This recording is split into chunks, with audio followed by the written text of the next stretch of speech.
Hello दोस्तों, नमस्कार। आप सबका स्वागत है हमारे चैनल पर।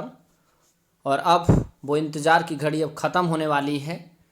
बहुत दिनों के इंतज़ार के बाद अब हमारे पेट एग्ज़ाम के रिजल्ट के साथ साथ यूपी लेखपाल की वैकेंसी का जो सिलेबस है, किस प्रकार का हमारा सिलेबस होगा, इसको आउट कर दिया गया है यूपी ट्रिपल एससी द्वारा। और इसको आप देख सकते हैं कि अभी यानी हमारे कल ही 8 दिसंबर 2021 को हमारा जो सिलेबस है उसको आउट किया गया है। और इसके तहत हमको जो रिक्त पद हैं हमारे लेखपाल की वैकेंसी के हैं उनको भरने की प्रक्रिया शुरू हो जाती। बहुत जल्दी इसका नोटिफिकेशन भी आने वाला है।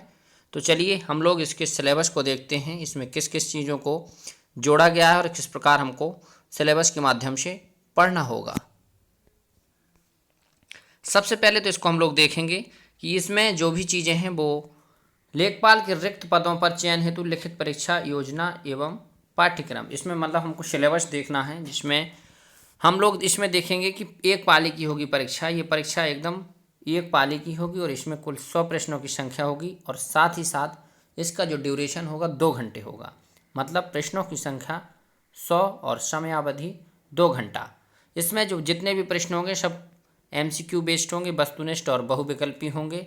और प्रत्येक जो प्रश्न होगा वो 1 अंक का होगा। इसको आपको याद रखना है कि इसमें 100 प्रश्न होंगे, 2 घंटे का समय होगा, सभी MCQ होंगे और एक प्रश्न का नंबर 1 होगा। मतलब 100 प्रश्न और 100 नंबर का। ये तो बात क्लियर हो गई। अब हम लोग देख लेते हैं कि इसमें कौन कौन से टॉपिक हमको कौन कौन से सब्जेक्ट पढ़ना है। तो फाइनली इसमें हमारा सामान्य हिंदी, आप देख पा रहे हैं सामान्य हिंदी के इसमें 25 प्रश्न आएंगे।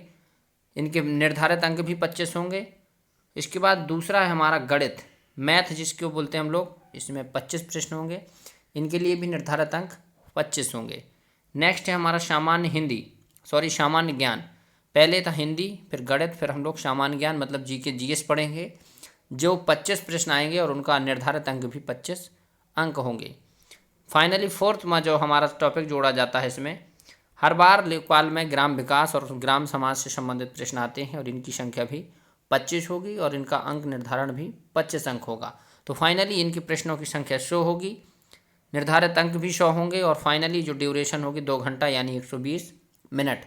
आपको 120 मिनट में 100 प्रश्न हल करना है।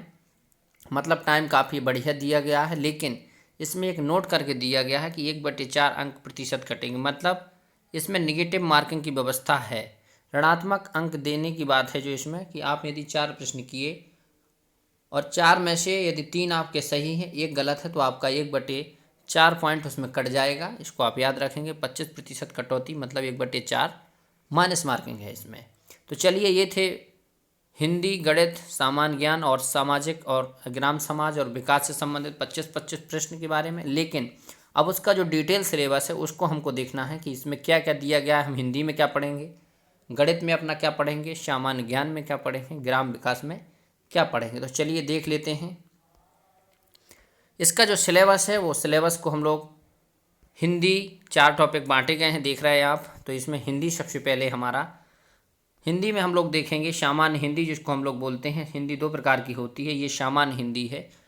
और सामान्य हिंदी के साथ साथ जितमें पूरे चीज़ है, समास होगा हमारा, पर्यायवाची, विलोम शब्द, तद्भव एवं तत्सम, संधियाँ, वाक्यों के लिए एक शब्द निर्माण, लोकोक्तियाँ एवं मुहावरे, वाक्य संशोधन, लिंग वचन, कारक, काल, वर्तनी, त्रुटि से संबंधित अनेकार्थी शब्द, अपठित गद्यांश पर आधारित प्रश्न। मतलब हम लोगों को कितना पढ़ना है, समास पढ़ना है, पर्यायवाची, विलोम शब्द, तद्भव तत्सम, संधि, वाक्यांशों के लिए एक शब्द, लोकोक्ति, मुहावरे, लिंग वचन, कारक, काल, वर्तनी, त्रुटि, ये सभी जितने लगभग हमारे इसमें हम लोगों को लिंग वचन कारक मतलब संज्ञा, सर्वनाम, क्रिया, विशेषण, ये सभी चीज़ें नहीं पढ़ना है। लेकिन लिंग वचन कारक, वर्तनी, और वर्तनी का प्रश्न तो बहुत बेहतरीन आता है एग्जाम में हर में, इसको आप लोग देखेंगे। अपठित गद्यांश भी इसमें आएगा, समास भी आएंगे, अलंकार नहीं आएगा, पर्यायवाची शब्द आएंगे, संधि भी आएगी। इसको आप याद रखेंगे। मतलब हिंदी का सिलेबस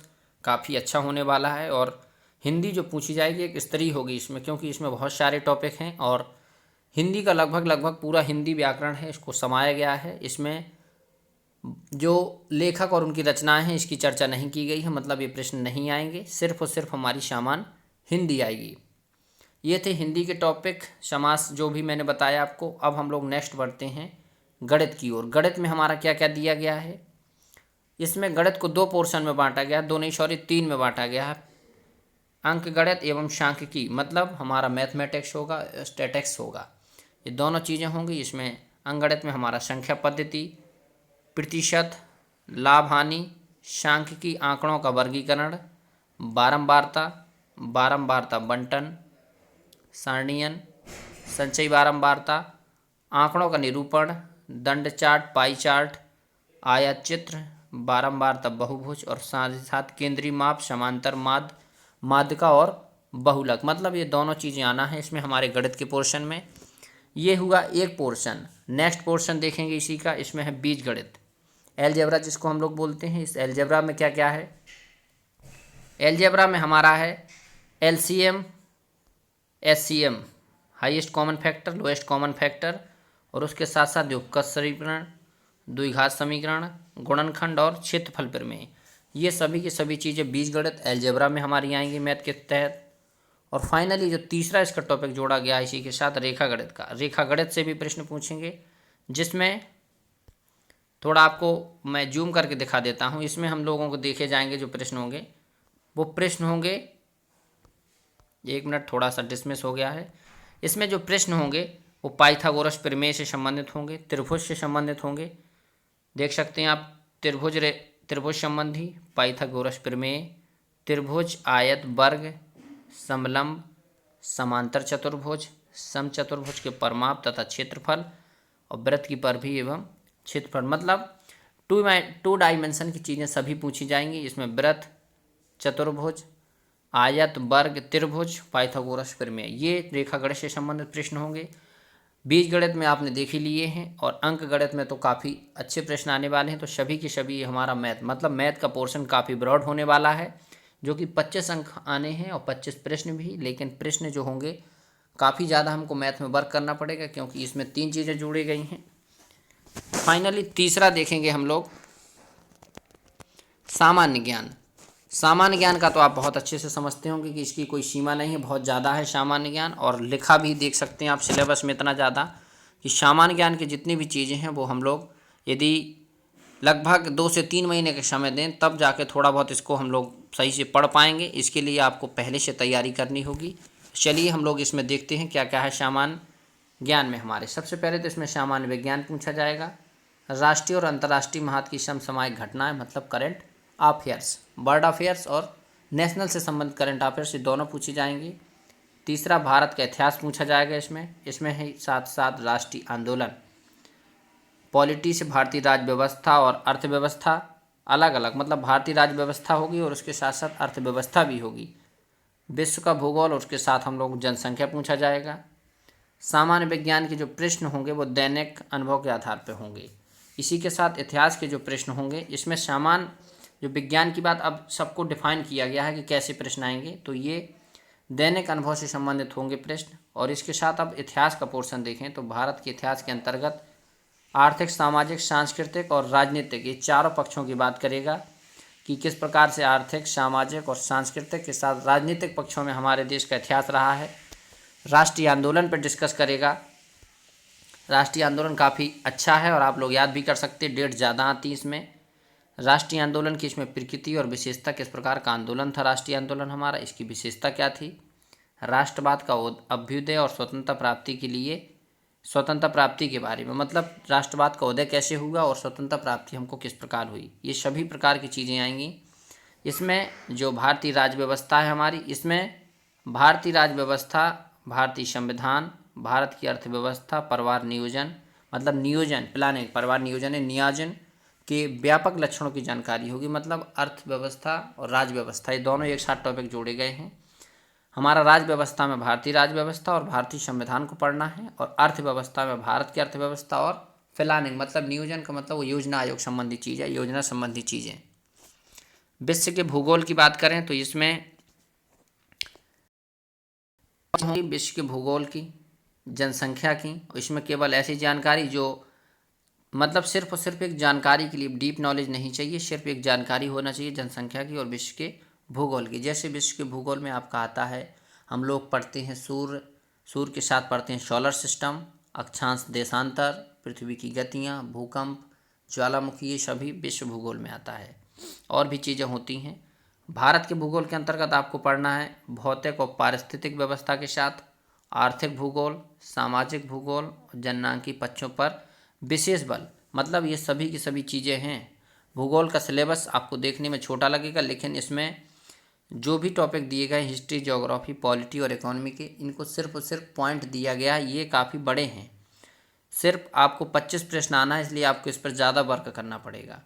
और इसमें फाइनली एक चीज़ और दी गई है कि अभ्यर्थियों से उपरोक्त की सामान्य जानकारी अभिज्ञा विशेषता उत्तर प्रदेश के परिप्रेक्ष्य में अपेक्षित है। तो आप मतलब यूपी स्पेशल, यूपी की जो भी करंट है, जो जीके है, उसको भी आप पढ़ेंगे। इसमें आपके लिए अपेक्षित किया जाता है, इससे प्रश्न जरूर आएंगे। और फाइनली एक चीज़ बहुत अच्छी है जो कंप्यूटर से जोड़ी गई है, क्योंकि ये जो एग्ज़ाम था इसमें कन्फ्यूजन था कि ट्रिपल सी हो सकता है इसमें लिया जाए।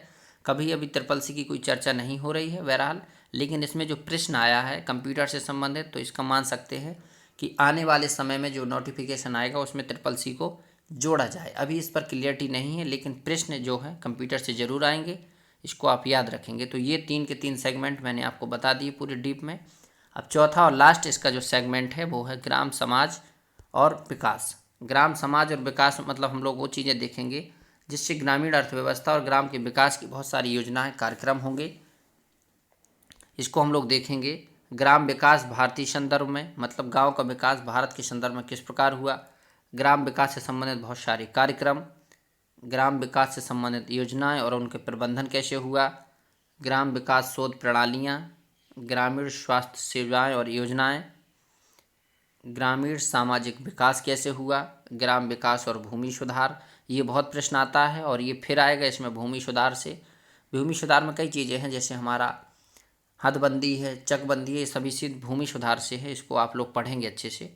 त्रिस्तरीय पंचायती राज व्यवस्था, जो केंद्रीय विकेंद्रीकरण की बात है बलवंत राय मेहता समिति के बाद, इसको हम लोगों को बहुत अच्छे से पढ़ना है। और केंद्र एवं राज्य की ग्राम विकास से संबंधित योजनाएं, जैसे उत्तर प्रदेश सरकार या हमारा सेंट्रल द्वारा जो ग्राम विकास से संबंधित योजनाएं चलाई जा रही हैं उनके बारे में पूछा जाएगा। तो सिलेबस जो है फाइनली आउट होने के बाद दे भी दिया गया कि कहाँ से हम लोग प्रश्न पूछेंगे, और ये बहुत अच्छी बात है। उसने एग्ज़ाम का नोटिफिकेशन आने से पहले सिलेबस आउट कर दिया, जिससे जो परीक्षार्थी हैं, तैयारी करने वाले साथी हैं, उनको तैयारी करने के लिए समय मिलेगा और बेहतर इसके साथ साथ सिलेबस को तैयार करने की उनके पास मार्गदर्शन की भी ज़रूरत थी, वो भी पूरी हुई। इसलिए ये आयोग का बहुत अच्छा सराहनीय काम रहा कि जिसमें उसने सभी के सभी पॉइंट क्लियर कर दिए और परीक्षा शुरू होने के पहले ही इस प्रकार की चीज़ें हमारे सामने आ गई। तो फाइनली आप लोगों को मैंने सिलेबस डिस्कस किया। अब हम लोग बारी बारी से एक एक टॉपिक पर रोज़ एक एक क्लास लेकर आएंगे, सामान्य हिंदी पर, सामान्य ज्ञान पर और ग्राम विकास एवं समाज पर। ये दोनों के तीनों जो सेगमेंट हैं, इसमें हम लोग गणित की कभी कभी संडे की संडे क्लास लेंगे।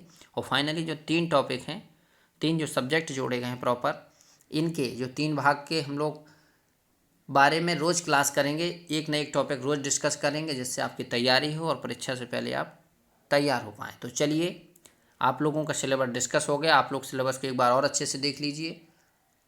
अभी तक आप हमारे चैनल पर नए हैं तो चैनल को सब्सक्राइब जरूर कर लीजिए। और एग्ज़ाम से रिलेटेड जो भी महत्वपूर्ण जानकारियाँ होती हैं मैं इस चैनल के माध्यम से डिस्कस करता हूँ, चाहे आपका सिलेबस हो, चाहे उससे संबंधित और भी जानकारियाँ हों, वो डिस्कस करते हैं हम लोग।